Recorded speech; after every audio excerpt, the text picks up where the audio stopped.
4 pelaku penyiraman aktivis Kontras terungkap, lengkap dengan pangkat dan satuan. Markas Besar Tentara Nasional Indonesia, Mabes TNI, resmi menahan 4 anggota Badan Intelijen Strategis, BAIS, TNI terkait kasus penyiraman air keras terhadap aktivis hak asasi manusia dari Komisi untuk Orang Hilang dan Korban Tindak Kekerasan, Kontras, Andri Yunus.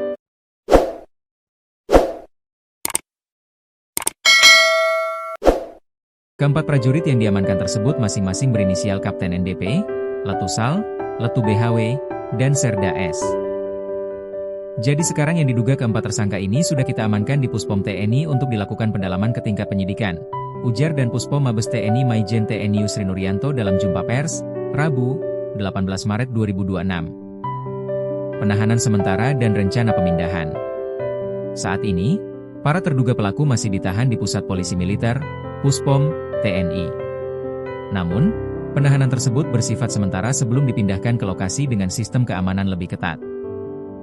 Dan nanti untuk terkait tempat penahanannya, kita akan melakukan penahanan dititipkan di Pom Dam Jaya. Di sana ada tahanan super security maksimum. Nanti akan kita titipkan di sana, tegasnya. Informasi yang dihimpun menyebutkan bahwa keempat tersangka berasal dari 2 matra, yakni Angkatan Laut dan Angkatan Udara. 2 pelaku diduga eksekutor. Dalam perkembangan penyelidikan, diketahui bahwa 2 dari 4 anggota TNI tersebut diduga berperan sebagai eksekutor dalam aksi penyiraman air keras.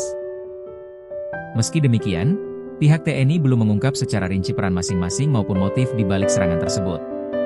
Penyelidikan masih terus berlangsung untuk mengungkap latar belakang dan keterlibatan pihak lain dalam kasus ini. Kronologi dan kondisi korban. Peristiwa penyiraman air keras terjadi pada Kamis, 12 Maret 2026, malam di kawasan Senen, Jakarta Pusat. Saat itu, Andri Yunus baru saja menyelesaikan rekaman siniar di kantor Yayasan Lembaga Bantuan Hukum Indonesia, YLBHI, Menteng.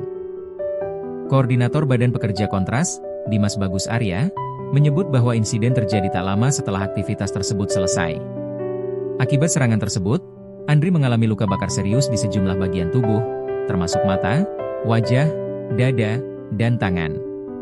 Berdasarkan diagnosis awal tim medis di Rumah Sakit Cipto Mangunkusumo, RSCM, korban mengalami luka bakar sekitar 24% dari total tubuhnya.